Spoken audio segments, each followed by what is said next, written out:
Bam! What up, everybody? Got a short one for you today. We're gonna do just a few things. It's a rainy day, cold day, so we're just gonna run to the shop. Got the quick latches in. The little quick latch minis came in, so we're gonna run to the shop, install the quick latches on the carbon fiber trunk, and we're also going to stop at AutoZone and pick up that one other fuse that we needed, the correct fuse, so I could wire in those two fuses for the fans. And that should be it for the day. It's gonna be a real short video, so I'm gonna show you how to solder in the fuses and heat shrink them and do that the right way, and also gonna install the quick latch on the rear carbon fiber trunk. Boom, let's do it. All right, so what we're gonna be doing here is installing the quick latch minis on the carbon fiber trunk to have it close with the quick latch minis instead of the OEM latch. So there's really only one shot on this to get this right, so we're gonna try to get it the first time, or that's the carbon fiber hatch. Yeah. Or gotta fix it and then redo it, but that's a big pain that I don't wanna go through. So we're gonna attempt to, what I'm gonna do is put a rib nut here that can accept this quick latch pin, so that way I can install the quick latch on this outer side here, and then when it goes down I can attach it right to itself right there. So it looks like it's got a pretty decent, a nice spot, so it should go on decent. Let's do this. Alright, so I went ahead and I bought Fasten Pro, quick little cheap rib nut tool from Harbor Freight. It was 25 bucks, something like that. And I don't normally do standard size rib nuts, so that's why I just went and bought this one. I have the better quality one for the metric, which I use a lot more. The quick latch patterns were standard, so I went and just bought this one so I could just install those. All right. And they came with these already in the pack, quick latch or rib nuts. So pretty much these would screw on to this just like that, all the way to the bottom on this one, because you have to tighten it a little bit, screw it some more, tighten it, screw it some more, tighten it. This one's a little bit of a pain to get, but it works the same way. So what I'm gonna do is I'm gonna drill a hole and try to just get it as center as possible in there and get it cracking.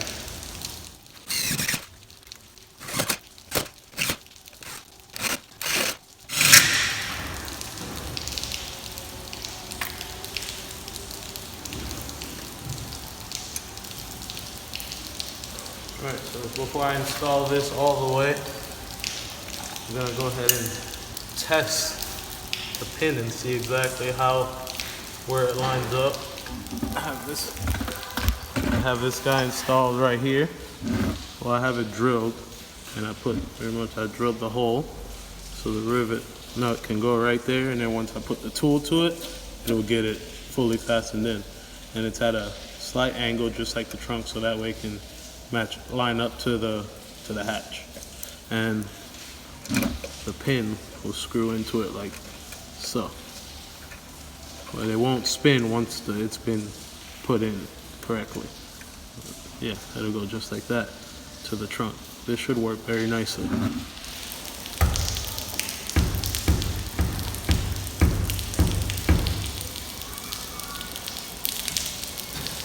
Let's go ahead and mark this. Like right now I have the pin touching the trunk, so I can go ahead and mark where I'm gonna drill the hole on the trunk.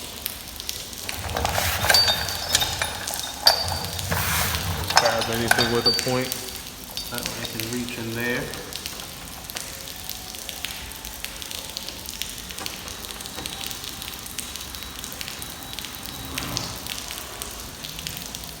Yep, I have a mark that's going right there in the center of this guy right there. That actually is perfect. There's a spot on the trunk for it, and we'll go right there. It should line up perfect.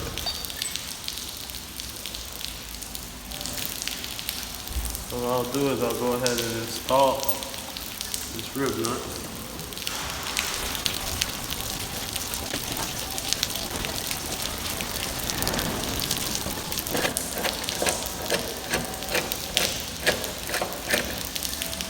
Now we have a rib nut here. So this guy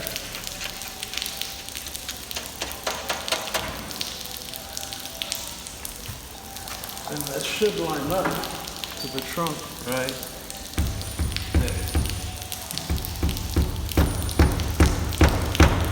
So what I did is I used the trunk to hit where it would line up, and it lines up right where I would want it to go. So we're gonna drill a hole here, and on the outer side of it, put it through the trunk on the outside of the hatch right here.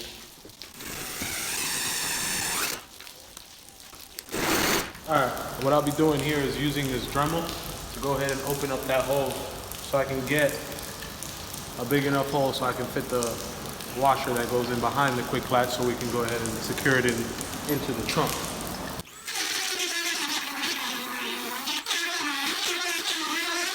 Got the hole opened up, so now that way I can fit the little screw in there and get it on the quick latch. It's kind of hard to see. Let's see if I can get it to focus. There we go. It's a bit dusty now, but you get the point.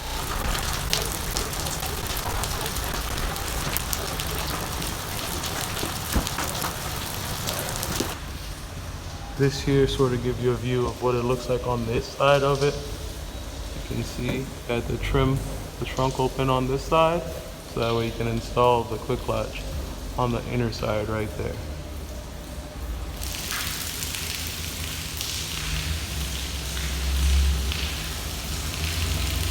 We got the quick latches installed on the carbon fiber trunk. You can see that guy right there. We got the other one right there. Boom. Now the only thing keeping the trunk from actually latching down with these guys like this, like boom, is that the pins are slightly too short, but quick latch sell a longer version. So what I'm gonna do is order them. They sell a longer pin for $7.99. I'm gonna order a set of new pins, and pretty much they should go from the riv nuts here.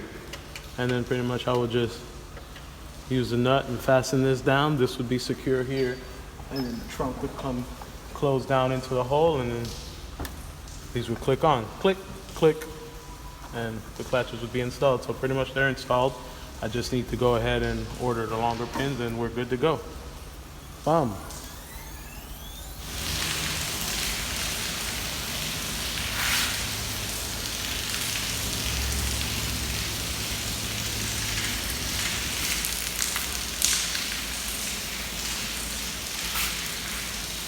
Putting in the inline fuses for these two main power wires here, going to the fan relays here.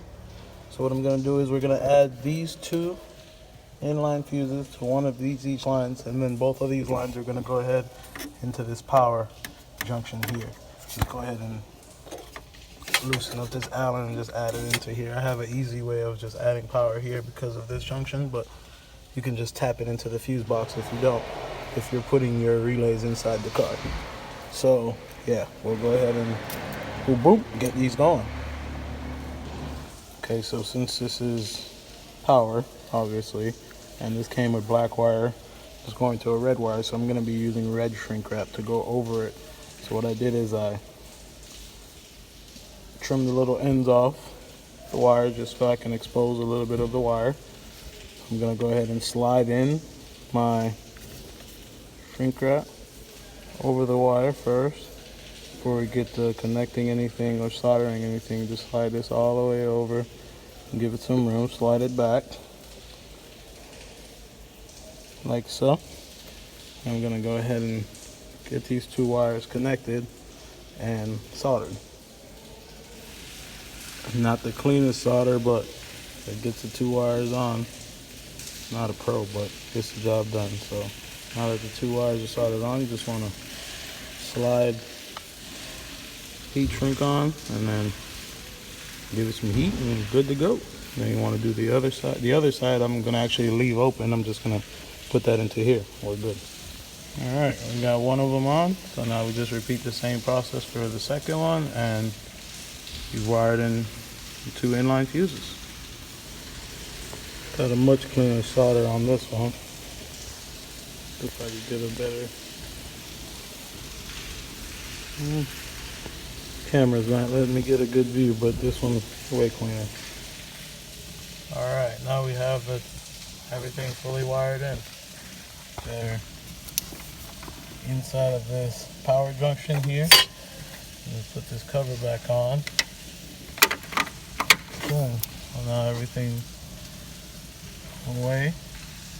It goes to these two wires here, and they go up, and these two relays are now powered. So now once the engine harness and everything is connected here, and all the grounds are in, once the fans are ready to kick in, they'll have power and everything's good to go.